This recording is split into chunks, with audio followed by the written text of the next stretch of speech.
Xin các bạn là thiếu nhi giáo xứ Liên Phú chúng ta chuẩn bị.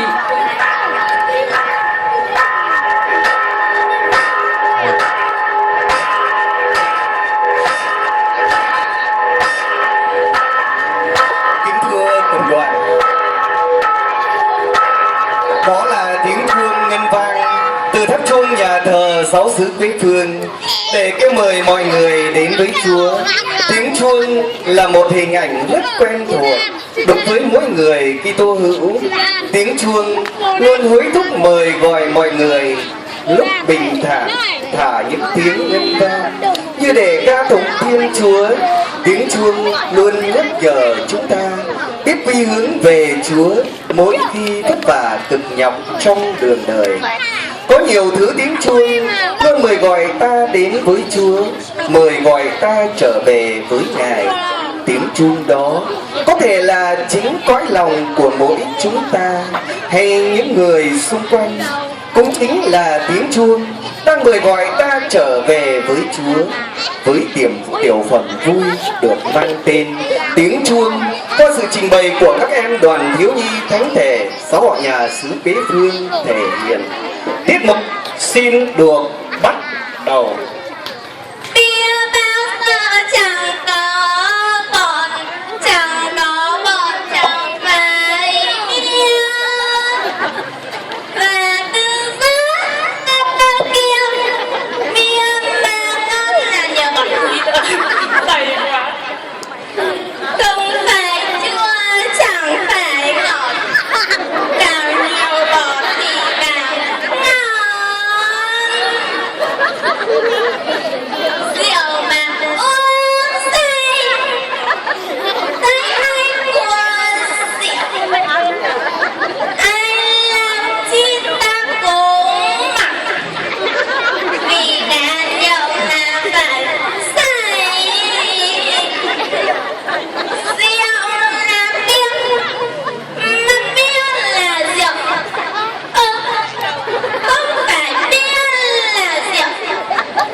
Thiên Chúa đến với nhân loại không phải bằng uy quyền và sức mạnh của Ngài, nhưng Thiên Chúa dùng chính sự hèn mọn và mềm yếu mà con người tưởng chừng như không thể.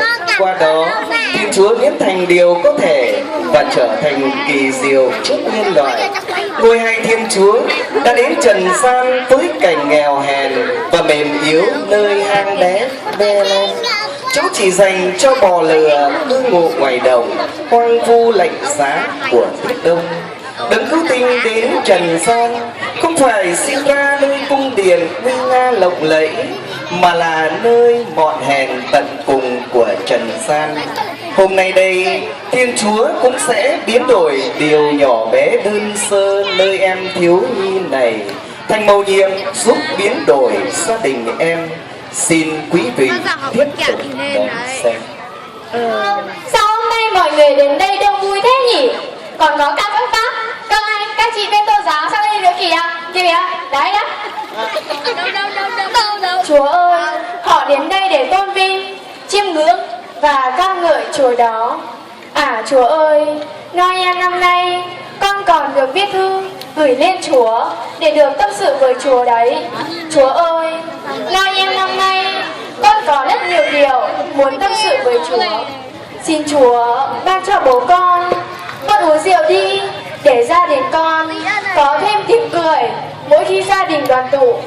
Xin Chúa ban cho con được học giỏi để cha mẹ con được vui và hãnh diện về con. Chúa ơi, món quà mà con muốn dâng lên Chúa là việc con siêng năng hàng ngày đi lễ, đặc biệt là Chủ nhật và thứ Năm, chăm chỉ học hành giáo lý. Đây là những tấm vé hoa thiêng mà con đã đặt được để dâng lên làm quà sinh nhật tặng Chúa đấy. Đây là những bông hoa thiêng mà sẽ sưởi ấm Chúa trong mùa đông giá lạnh này. Chúng mình bây giờ qua nhà Nhung cùng bà ấy đi học và đi mua thẻ đi. Đúng đấy, Nhung ơi, Nhung ơi, Nhung ơi. Chờ mình với, mình ra lúc đây. Nhung này, hôm nay chúng mình học giáo lý xong còn về tập văn nghệ để diễn buổi tối nay đấy. Đúng đấy, mình cũng phải diễn cho thật hoành tráng và lực lượng chứ. Chào các ông, chào các bác, chúng cháu đi học giáo lý đây. Goodbye, see you again. Goodbye, goodbye. Nhờ những ý nguyện mà em đã li lì khẩn cầu cùng Chúa hàng ngày, qua những thánh lễ, những giờ kinh viếng thánh thể đã dần giúp bố của em đổi mới. Nhờ luồng sinh khí của Thánh Thần tác động.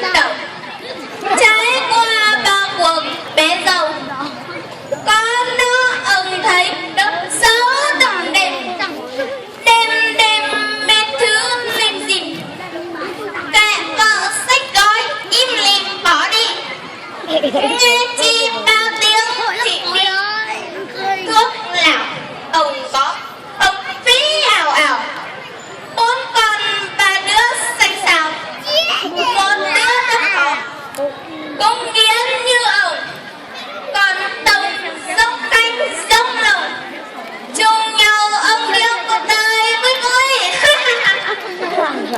Bây giờ mình cũng phải ngồi xuống làm bác xem nó thế nào.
Chúa mà gia đình mình được đổi mới đấy.